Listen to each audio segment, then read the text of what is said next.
Let's get started.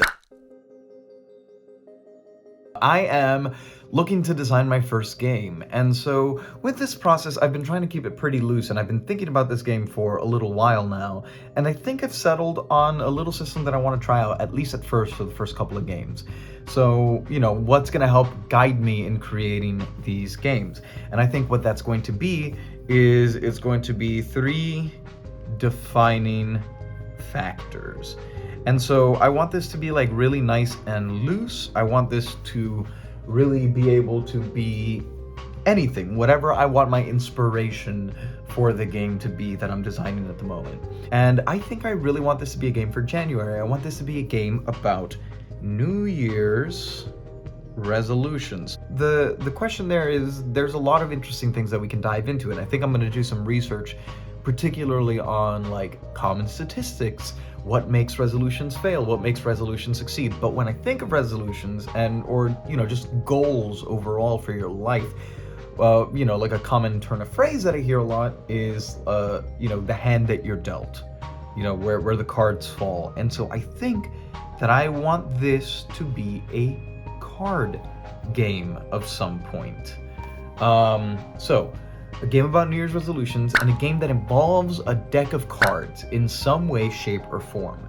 So I think we're starting to take a little shape here as far as guidelines. So the last thing is, what else do we want to influence the decisions that we're making here? And I think I want this to be a competitive game.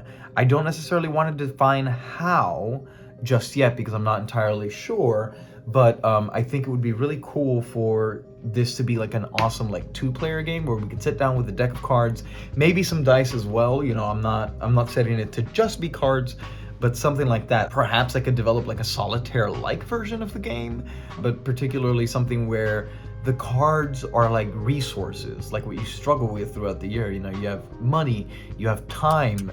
So how can we get these cards to represent these things? And so there's kind of a vying for the resources.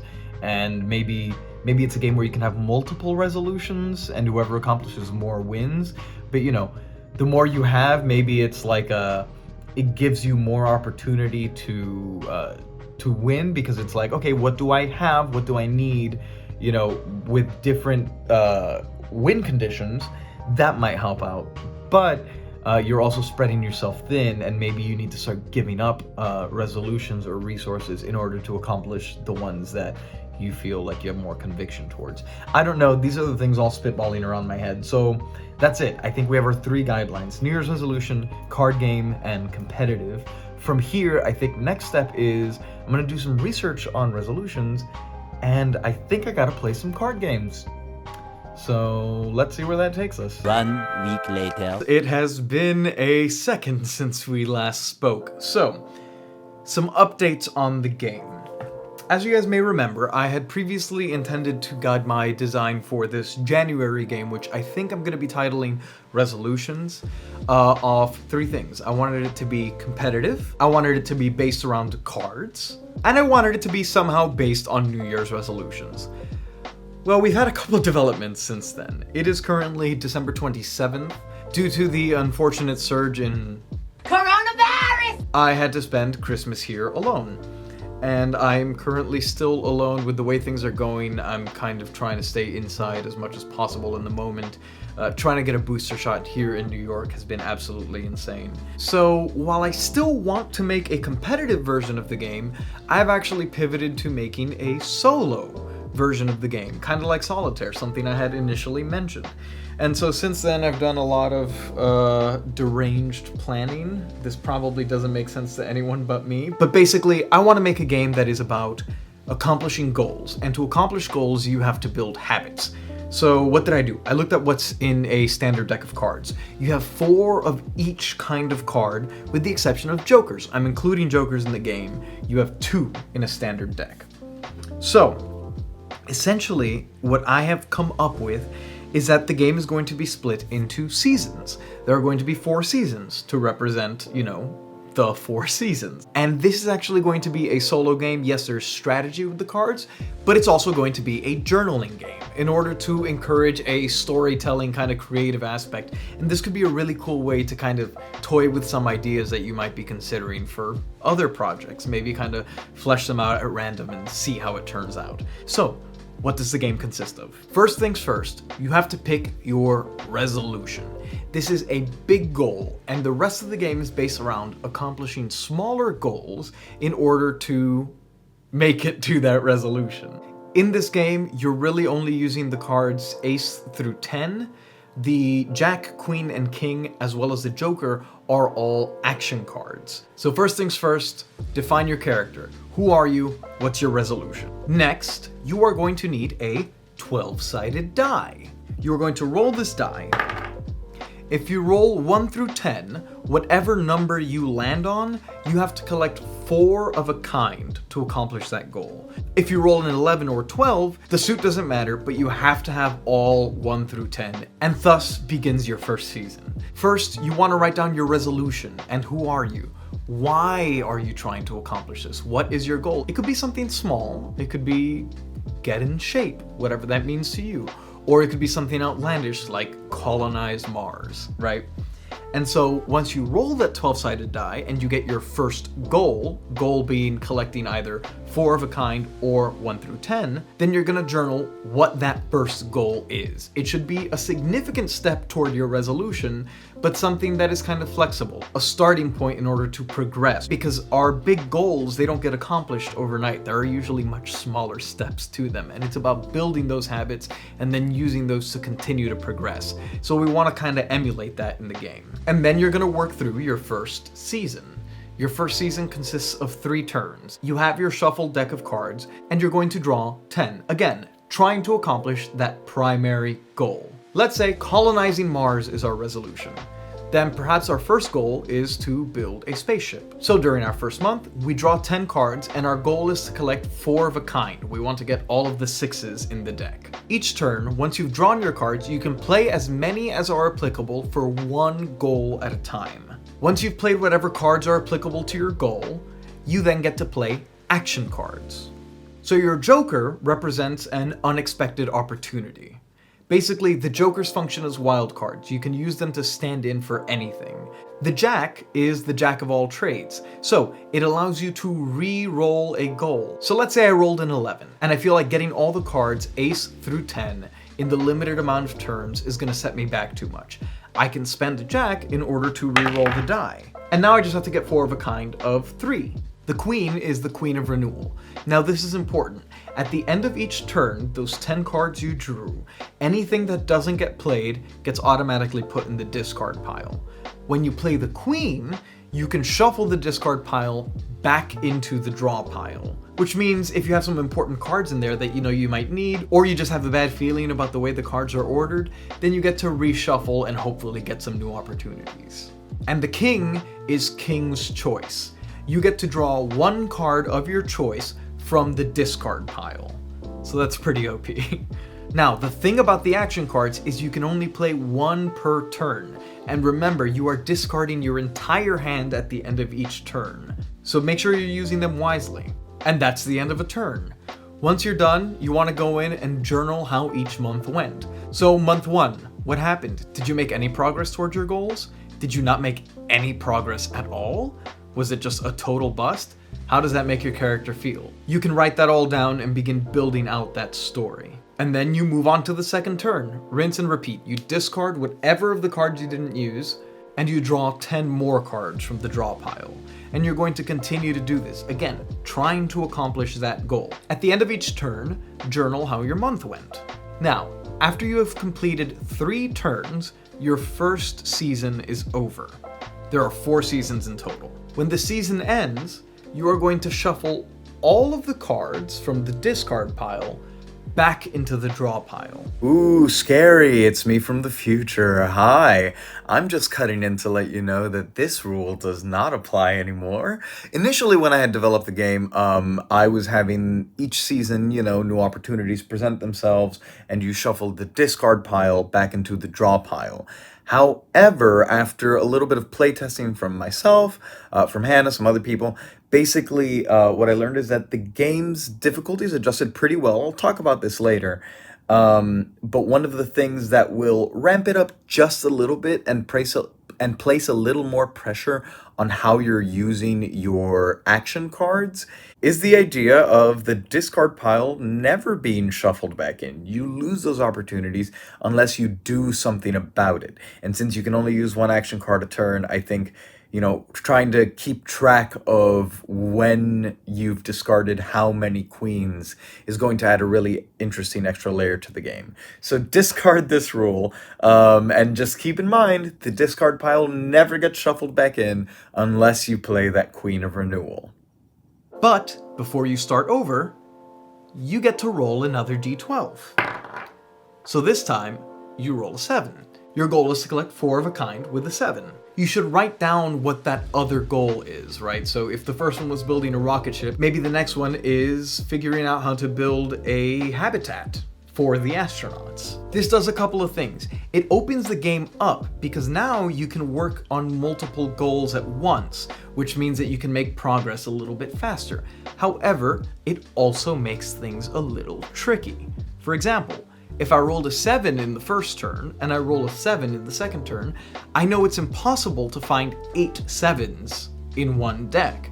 So I'm going to need to find a jack at some point in order to re-roll that goal. Or, if I roll a 12 and my goal is to collect 1 through 10, but I've already collected 4 of a kind of a different card, then I know I'm going to need a joker in order to complete that goal unless I re-roll it. So things start to get a little tricky. We're making progress, but of course, life is unpredictable and things can get a little more difficult. Write down what your goal is and go through the 3 turns of the season again. Even if you intend to re-roll one of your goals, make sure you write it down so that when you do get to re-roll it, you can talk about why you pivoted, what changed about your mindset towards the goal, and that helps flesh out that story a little bit more as well. Remember, in order to win the game, you need to complete 3 goals. So make sure you're building the story out appropriately to see how they're helping you advance toward your resolution. You go through the second season, at the start of the third season, you do the same thing. You roll another goal that you can work towards, and you shuffle the discard pile back into the draw pile. Nope. No, you do not. Nope, don't do that. And go through it again. At the start of the 4th season is when things get really interesting. Have you completed any of your previous goals? Is there a lot of pressure to get them done? How is that affecting your character? Make sure that you're putting all of this in the journal. I think that's kind of the fun of building this story out. You're going through the same process again, so you're actually rolling a 4th goal, which is a great thing. Hopefully you've made some progress. And now you have 4 goals on the table. But you know that you only need to accomplish 3 of them to win the game. So your chances are a little higher, but you've only got 3 turns left. And then, at the end of the 4th season, you get to write your final journal entry. Did you accomplish your resolution? Why or why not? What was the journey like? What did you gain from going on this journey, even if you failed? The only other special rule I haven't mentioned yet is what happens if you accomplish a goal early. So for example, it's my first season, and on the very first turn I accomplish my goal. Donezo. Well, there's a special rule for that. When you accomplish your goal, as long as it's not on the final turn of a season, you actually get to roll another die to create another goal, allowing you to make progress faster and kind of snowball on that. So if you can do that consistently, your chances of winning the game increase dramatically. But of course, it all depends on the cards that you're dealt. So those are the rules I've created for the game, but now, of course, we have to playtest it. I'm waiting on a deck of cards to arrive because I realized I actually don't have one here, so they should be getting here tomorrow, and I'm going to be able to test out the solo version. If that goes well, and we're happy with the game, we like the game, then I can go ahead and start typing it into a little document to make it easier for other people to play it. I kind of want to keep this to like a 1-page, PDF type thing, so it's not overwhelming, but that's it for now. Now we just gotta wait for our cards. Hey, guess what I got? That's right. We got some playing cards, so we gonna play the game and see how it goes. I'm gonna probably record a little time lapse for you guys so you can see how it works out on the table with the cards. I have limited desk space, so bear with me. But we're going to do that, and then I will let you know how the game went.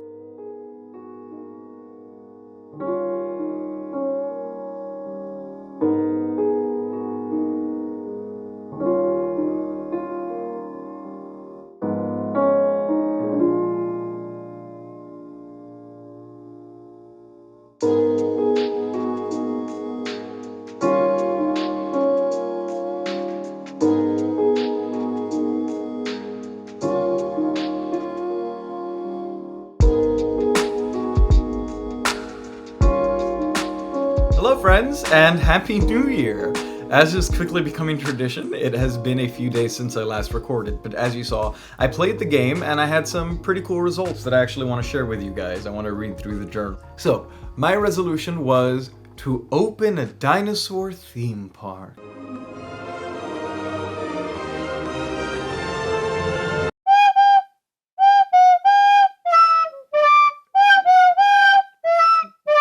Again, to win the game, you have to accomplish 3 of the goals that build to your resolution.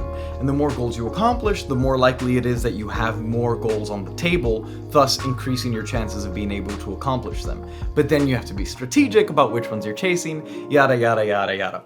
So the way it shook out for me in gameplay is I actually did not accomplish my 3rd goal until the very, very last turn of the game. And I really like that. I really like kind of the narrative pull that we had throughout, where sometimes I would go a few turns of just like no successes at all, and it's like, wow, everything's looking bleak, everything's turning down, and then in one turn you get all of the cards you need to complete your goal, and it kind of propels you forward, which to me at least is kind of emblematic of the way that life and opportunities tend to shake out sometimes, right? You have these thriving periods of prosperity with a bit of a downturn before you can kind of find your next opportunity. But if you stick with it, you persevere, you stay focused, you have as many options as you can, then your chances of achieving your larger goals are really quite possible. So I was really, really pleased with the way it shook out in this game, because I feel like it really captured that energy. This was relatively easy to put together. I just kind of had to brainstorm on it for a little bit. I've been wondering how the balance of the game was going to work out, but honestly, I'm really, really happy with it. I know a lot of things have changed. I think that is probably the nature of game development or game design, right? You adapt and you pivot, and I found myself alone over the holidays, and I found myself wanting to make a solo game. And I think the journaling aspect was actually a lot of fun, because it sounds like homework a little bit, but if you get creative with your resolutions, I think it can work as 1, just a fun game, 2, hopefully a little bit of an inspiration at how the small changes that you make throughout the year help accomplish your bigger goals, and 3, a really interesting starting point for like narrative projects, right? Like you have a cool idea, maybe it's a very vague idea that you want to turn into a script or a setting for your TTRPG or something like that. Maybe you even just want to flesh out a character's backstory. I think this is a really, really cool tool to have in your arsenal, on top of just being fun to play. I know I myself am considering using it to flesh out a little bit of backstories for some NPCs on our show, Dungeons and Drimbus. I think now the next step is just putting it into a PDF, making the rules accessible, maybe making a little journal, trying to make it look pretty, and then I think this version is ready for publishing. So much later that the old narrator got tired of waiting and they had to hire a new one. Okay friends, in keeping with tradition, it has been multiple days, even though I finished the design that same day, but I kind of got swept up. I've been working super, super hard. If you're not familiar, we have a podcast called Dungeons and Drimbus. It's an actual play D&D podcast, and we've tried a couple of my game designs on there as well from time to time for like bonus episodes and that sort of thing. But here it is. Here's resolutions. I kind of went with a little fireworky background. I'm probably going to change that text color. Also, I accidentally added a little text field just now, picking up the keyboard. I'm probably going to change that text color to white or maybe just a much lighter blue. But other than that, I'm pretty happy. It's one page. Like, my main thing with this was that because it's a journaling game, I felt like a really strong inclination to, like detail more things and to put more emphasis on like the journaling. So being like, hey, if you draw a joker, if you draw an unexpected opportunity, like write about that. Like, how was it an unexpected opportunity? Did a new person come into your life that offered you something? Did you get a job offer or some new resource? When you pull something like the Jack of all trades, especially, that you're re-rolling one of your goals, what does that mean for your character? Like, what changed in your mindset in how you're looking at this big picture goal, and what made you decide to abandon your current goal and adopt a new one in the interest of pursuing that resolution? So I would love to, spend more time elaborating on that, but I think especially for like card games, for games in general, simpler is always better. You don't want to overwhelm people, and I'm hoping that that will come naturally. We'll see. But this is ready to go, so I've been debating how I want to publish it. It is January 8th today, so I want to make sure I get this video out soon. It's the end of the first week of January, so I don't want to be waiting too much longer. I'm already brewing ideas for February's game. So I think this is probably going to go on my itch.io page. I'll probably have links in the description if you want to see here, itch.io. But additionally, at least for the time being, I think probably all of the games I'm going to be making, I'm going to make free for the patrons of Dungeons and Drimbus over at patreon.com/Drimbus. Any tier, even if you're at the lowest, the $2 tier. So I want to make that a good deal for you guys to have access to all of the games I'm going to design on top of, other stuff there, because I really appreciate the support on that show. If you're watching this video and you enjoyed this, consider checking it out. If you like this, if you think the game is a cool idea, let me know. I would be happy to maybe try and use it to make a more like detailed like narrative playthrough of the game or something like that. Or if not that, if you still want to see like the 2-player version, let me know, and I can definitely try to put that into our schedule and figure it out. I think we have a really good basis, and it would just take a little bit of the tweaking of the rules to see how turning it into a competitive game would affect that. But yeah, I'm really happy with it. That is 1 game down, 11 to go. Happy New Year, everyone. I hope if you have any resolutions, I hope that they're going well. I hope you enjoy playing resolutions, and I hope you'll stick around for our next game. I have a really, really exciting kind of like Valentine's themed game for February. So make sure you subscribe so that you are tuned in when that comes out. Bye.